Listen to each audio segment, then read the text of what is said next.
Hey guys, Hey guys, we're back. we are back. We're eating Chipotle. Yes, we are. It is tasty. I apologize for eating on stream, but I don't. It's necessary. actually, I'm not really eating on stream because I can't see me when I go down here. Ah, nice. Yeah, got around it. We had a kind of a wild and crazy match I was out there doing live totals last but round. Yeah. watching it from there was maybe even more exciting because I could actually see their hands. We did a pretty good job of keeping track of the hands. Yeah, and they it were helped actually- that John was leaving cards revealed, Yeah. and so was Jason. Good guy, John. Yeah. So that was it was Like pretty, in game one, where pretty interesting. in game one, his opponent kept telling him, "You didn't play a land this turn," like trying to help him out, and they were debating back and forth if they played a land that turn, and Rojas Right. figured out that he actually did, so he took it back. Right. Good guy, Right. Rojas. Well, and John and Jason are both really good friends. All right, so we have on stream Nick Fiola versus Jason Saunders. Oh, Nick Fiola. So Jason we saw on Grixis Delver, and Nick Fiola is on Omni-tell, and I think this should be a pretty positive matchup for Jason. He's got a mix of discard, counter spells, early pressure that could definitely cause problems for Nick.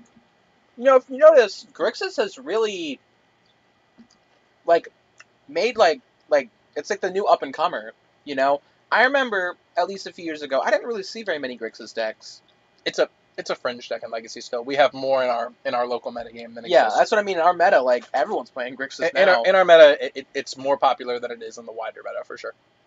Yes, Bosch is still with the Heat, Fudger, but he had a blood clot in his lung and is out for the rest of the season. Is he okay? Yeah, he's going to be okay. Okay. He was in the hospital for like a month, though. Oh, wow. Ross the Slayer, a homebrew deck, huh? What kind of homebrew? Tell us more about it. Homebrews are always interesting. Well, sure. So Nick is on a very shiny copy of Omni-tell. Yes. There's lots of pretty foils, and if you see a miscut card, that is a dig-through time. Yes. Can't really tell what's in his hand. Let's take a look at Jason, though. I see a Delver, an Underground Sea, a Fetch Land that looks like a Scalding Tarn, two Delvers. Ponder, Cabal Therapy, it's definitely a keep. Doesn't have a lot of permission in his hand, but he has the early pressure. That foil fetch land, man. The whole deck is foil, Yeah, I think. I know. It's ridiculous. Nick Fuel loves this deck, though.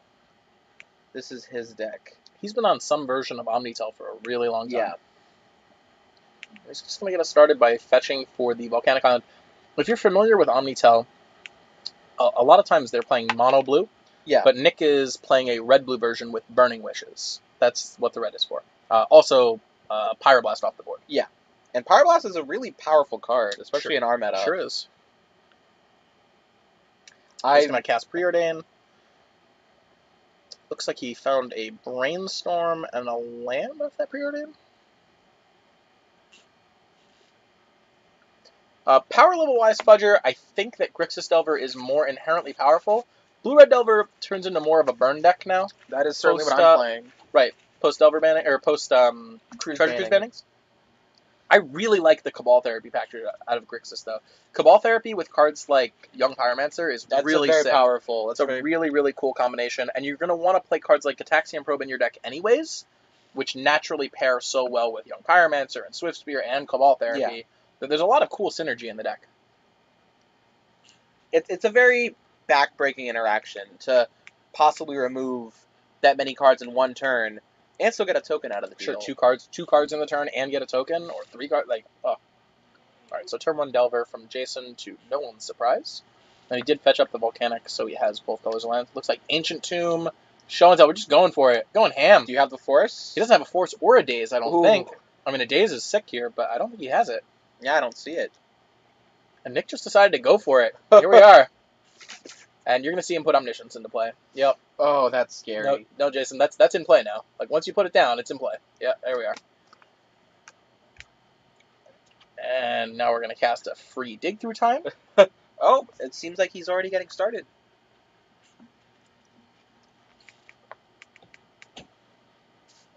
Take a look at that dig through time, guys. I know, right? It's pretty sick. That's wild. I wish we could zoom somehow. I cannot believe Nick just forced turn 2, just jam turn 2 show and tell against. I can.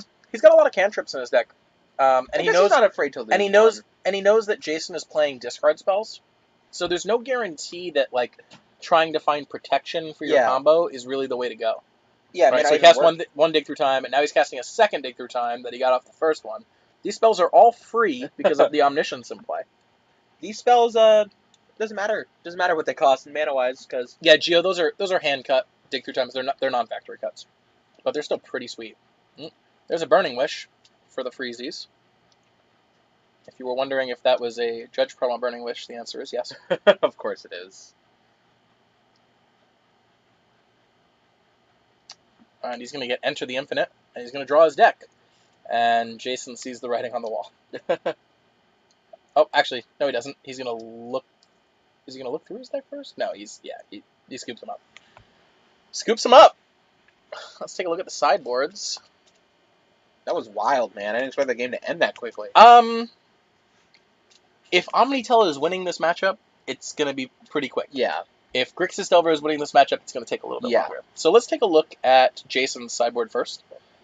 On Jason's sideboard, we see a Null Rod, 2 Perish, 2 Grafdigger's Cage, 2 Smash, 1 Cobalt Therapy, 2 Price of Progress, 1 Vortex, 2 Flusterstorm, 2 Pyroblast. I like... Flusterstorm, Pyroblast. For sure. And the Cobalt Therapy. Yeah, and Cobalt Therapy. That's an easy 5 that are probably it, honestly. Like, yeah, I think that's it. I'm looking over at Nick's sideboard, and first of all, there's a card I don't know what it does. Which one's that? Oh, maybe it's called Polymorph's Jests? I know what that is.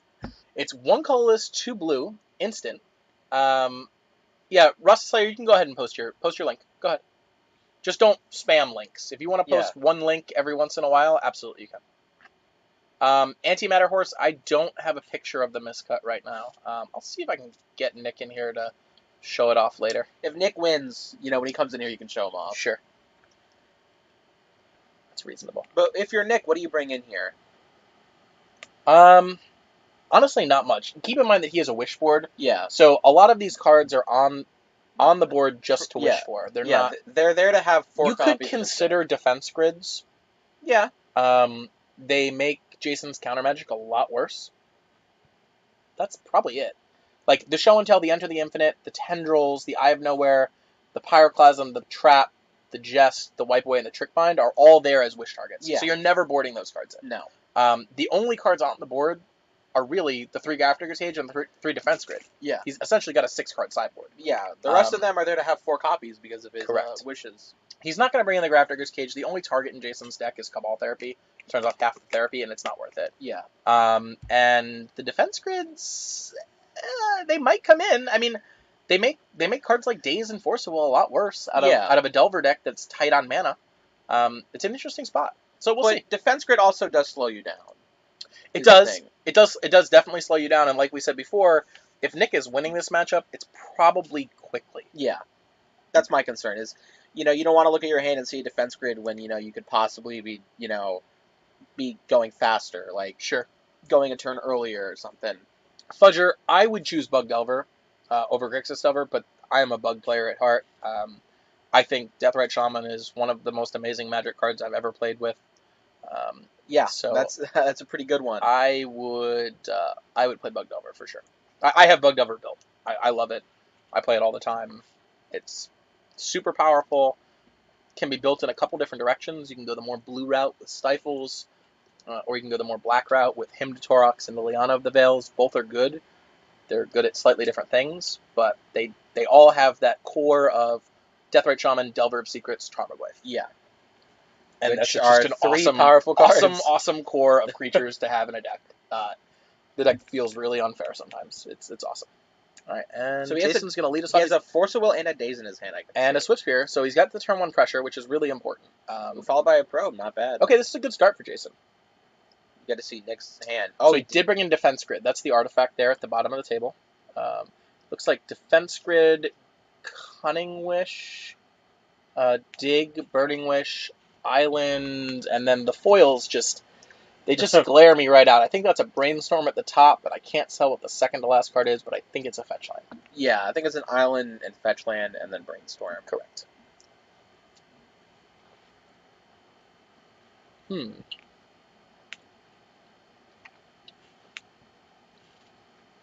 Ooh.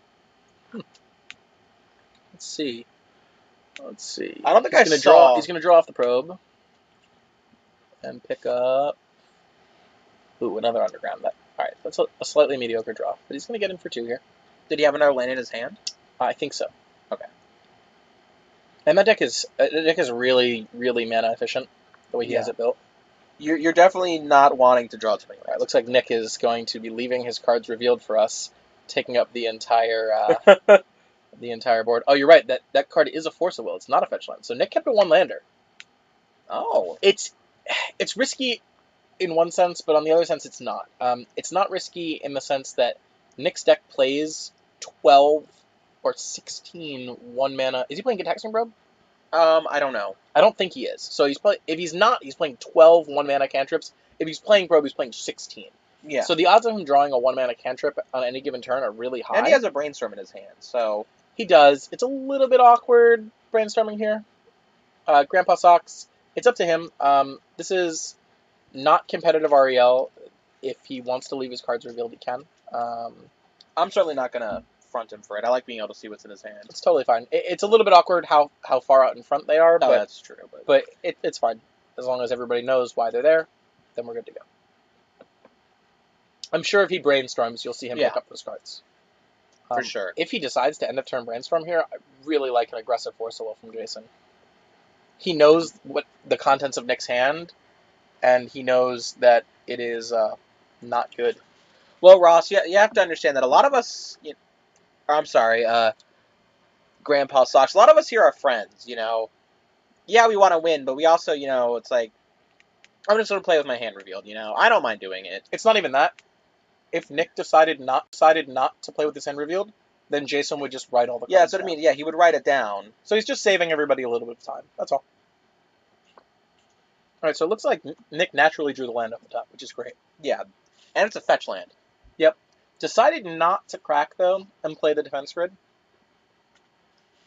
You know what? I think he wants to save that fetch for the brainstorm. I agree with that play, because right now it's not like he can go off next turn or something and he needs the protection. No. He needs to find the pieces with the brainstorm. And Jason's going to main phase brainstorm to get that prowess trigger.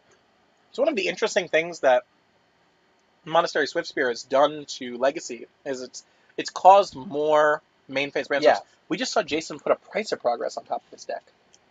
I am very surprised he boarded that in this matchup. He must have thought that he had enough dead cards that Price was better than one of them. Maybe. Because I can't imagine that's what you want normally a good card. Yeah, I normally side them all out. Okay, and Nick is going to attempt to cast Brainstorm here. If you have a Daze, do you Daze here to force him to... Absolutely. Absolutely, I would. This was a spot. This was a spot. We saw a similar spot last round with Jason against John, where Jason could have dazed to force John to crack the fetch land before brainstorming, and he chose not to, and that daze ended up being like totally dead in the matchup after that point. But if he had dazed then, John would have been in so much trouble because he had just a handful of lands. Yes, he did. And we needed to get rid of them, and he wasn't able to.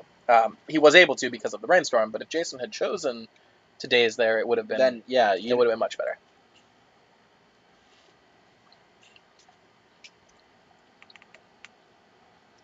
And he did resolve that brainstorm and crack the fetch. I'm curious as to what he got off of there and what he put back. I couldn't tell. Do you think... I mean, do you put back the defense grid? Maybe. I mean, at this point, Jason has a lot of pressure on board in the form of the Swiftspear and the Delver that we can assume is going to flip, if not next turn, then the turn after. Although it should flip next turn, right? He cast Brainstorm. Did he? Yeah. Oh, yeah, he totally did.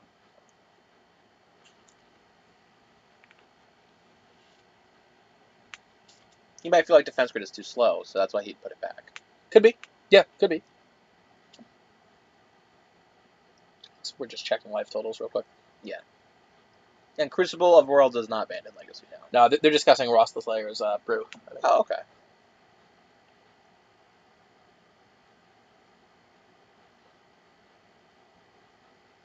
He's gonna go for it. Jason has a Daze and a Force of Will. I'd like to see him use the Daze here. Yeah, of course. Looks like he has Daze, Force of Will, Brainstorm. What? He's gonna Force first. Okay. So he's going to see if Nick wants to force back, and then he's going to daze that force at will. Or daze the show and tell again, which is actually a good play. Like, he's forcing Nick to use more resources. Not really, if he dazes it. There's Vision, thank you for following. Thank you, my friend. Yes, absolutely. If he dazes it, though, I don't know if Nick forces. That's true. Yeah. Because then he loses to another daze there. Yeah, and you don't want to get double dazed. Right. That's just... And Saunders revealed, I couldn't tell what. Smash the Spinner. Wow, he really went deep with this board. Yeah, I don't see the purpose. I mean, Smash Smithereens is good against defense grid, but that's it. Yeah, and that means he has to assume that Nick is going to side in. Right. I mean, which he's correct in this assumption, so I can't really I can't fault him for being right. It is a little bit surprising, and we know that the next card on top of his deck, unless I'm mistaken, is a Price of Progress, which actually looks pretty good now. Nick has 2 non-basics out. And he's just going to jam it again. Oh, this one is going to be harder for Jason to deal with. I don't think he's just going to put a Young Pyromancer in play. Yep, resolves. And Omniscience. Now, does Nick have anything here? Burning Wish. Yeah, all right. Here we are. Enter the Infinite. He's going to Burning Wish for Enter the Infinite. He's going to cast Enter the Infinite, draw his whole deck, and combo out. Yeah, and he's going to win the game. Unless I'm much mistaken. I don't think you are. No, I don't think I am either. There's Enter the Infinite. Enter the Infinite has very cool flavor text, by the way. What is it? It's, don't just have one idea, have all of them. Nice. I like that. I'll pull up Enter the Infinite on our card show. This was a card that people were like, why did they even make this card? And then people were like, wait, this is really freaking good. Yeah, here's Enter the Infinite. You can see him scooping up. Enter the Infinite is 12 mana, sorcery. Draw cards equal to the number of cards in your library, so all the cards. Then put a card from your hand back on your library. You have no maximum hand size until the end of the turn. The art is really cool. Yeah. Really cool art. The art is awesome. And so is the flavor text. And this matchup ended up being much easier for Omni-tell than I thought it would be. Yeah, this was quick. I anticipated this being not an easy matchup with the mix of pressure, discard, and counter magic that Grixis Delver could present. But you think I turn 1 Delver and then him just getting a bunch of counter spells? Nick made it look really easy. Nick made it look real easy. It's a good win.